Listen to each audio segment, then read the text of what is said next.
उन्होंने शरेआम कैसे अराजकता फैले इस बात का आह्वान एक अपनी पार्टी के युवा सम्मेलन के अंदर किया है, जिसकी जितनी भर्त्सना की जाए उस बयान की उतना कम है। केवल और केवल अपना वोट बैंक बनाने के लिए इस प्रकार के बयानबाजी देते हैं। लेकिन ये हरियाणा का युवा है, इनको समझना चाहिए ये नए भारत का युवा है। अगर भारतीय जनता पार्टी की सरकारें, नरेंद्र मोदी जी की सरकार, माननीय मनोहर लाल जी की सरकार, नायब सैनी की सरकार इतनी खराब होती युवाओं के लिए, आमजन के लिए, तो तीसरी बार आशीर्वाद नहीं मिलता। कि प्रणाली में विश्वास अगर होता तो इस प्रकार से युवाओं को भटकाने का ही प्रयास नहीं करते। जेजेपी के बहुत ही वरिष्ठ नेता अजय सिंह चौटाला ने कल एक बयान दिया है।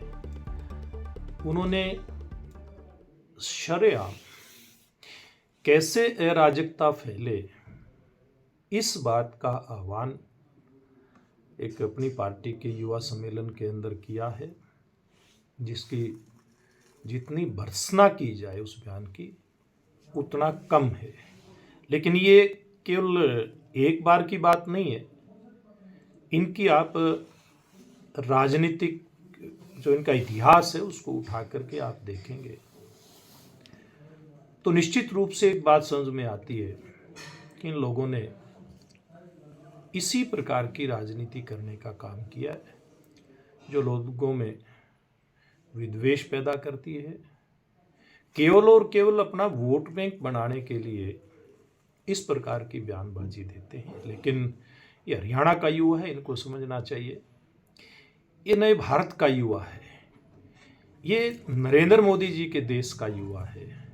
ये इनकी सोच से अपनी सोच को मिला करके चलने वाला नहीं है।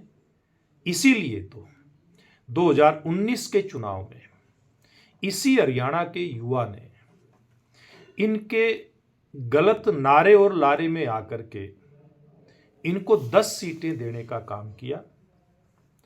अगर भारतीय जनता पार्टी की सरकारें, नरेंद्र मोदी जी की सरकार, माननीय मनोहर लाल जी की सरकार, नायब सैनी की सरकार इतनी खराब होती युवाओं के लिए, आमजन के लिए, तो तीसरी बार आशीर्वाद नहीं मिलता।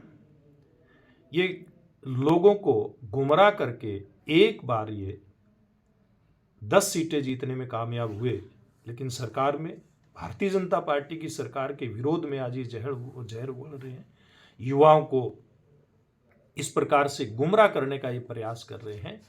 इन्हीं को, उन्हीं युवाओं ने जिन्होंने इनको 10 सीटें दी थी, उन्हीं ने इनको साफ करने का काम किया। हरियाणा से इनका सुपड़ा साफ हो गया।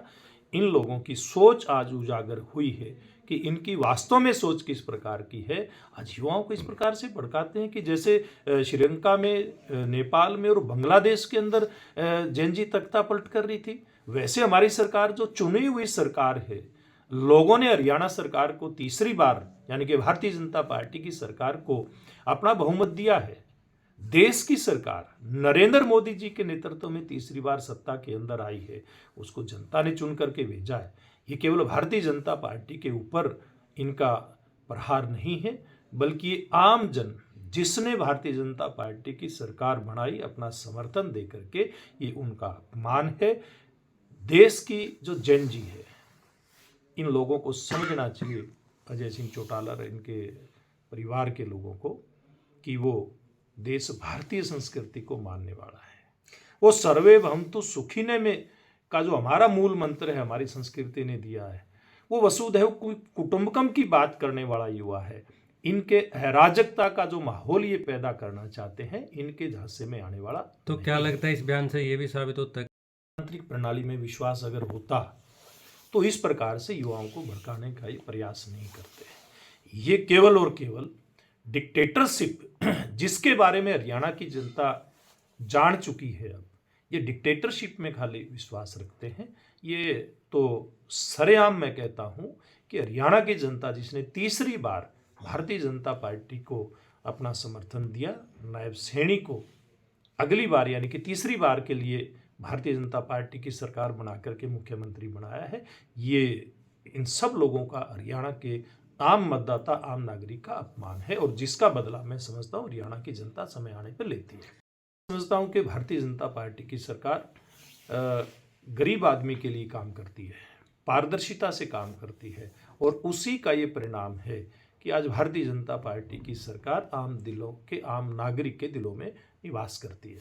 अगर अब पिछले लगभग 11 साल से हरियाणा प्रदेश के अंदर जो पहली हमारी सरकार माननीय मनोहर लाल जी के नेतृत्व में बनी थी, उस सरकार ने पूर्व की सरकारों ने जो एक ऐसा हरियाणा के अंदर माइंड सेट किया था, इस तरीके से सरकार चलाई थी कि नौकरियों से लेकर के बहुत सारी ऐसी व्यवस्थाएं जिनके चलते आम जन को लाभ होता है वो अपनी मुट्ठी में रखी थी। मेरिट को इन्होंने हमेशा से इग्नोर करने का काम किया।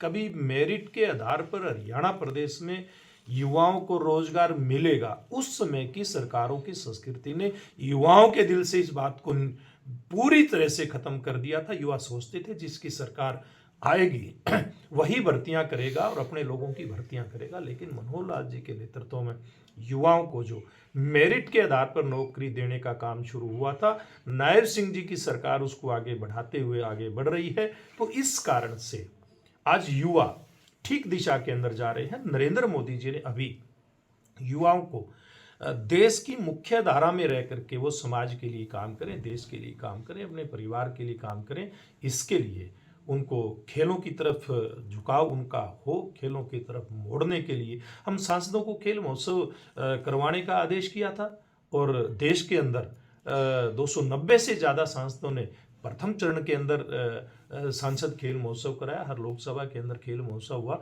और बाकी सांसद अभी अपने अपने क्षेत्रों के अंदर खेल महोत्सव करा रहे हैं। तो अब लोग देख रहे हैं कि एक तरफ तो नायब सैनी जी की सरकार, नरेंद्र मोदी जी की सरकार युवाओं को ठीक दिशा में लेकर के जाने का प्रयास कर रही है, जो कि युवा भी चाहते हैं। दूसरी तरफ इस प्रकार के राजनीतिक लोग युवाओं को भटका करके अपनी राजनीतिक रोटियां सेकने का प्रयास करते हैं। लेकिन ये अराजकता का माहौल जो बनाने का प्रयास कर रहे हैं, हरियाणा का युवा और हरियाणा का नागरिक इस बात को बर्दाश्त करने वाला नहीं है। हमसे जुड़े रहने के लिए हमारे YouTube चैनल को सब्सक्राइब करें और नई वीडियो की नोटिफिकेशन के लिए बेल आइकॉन को दबाएं। अगर आप ये वीडियो Facebook पर देख रहे हैं तो लाइक जरूर करें और ज्यादा से ज्यादा शेयर करें। धन्यवाद।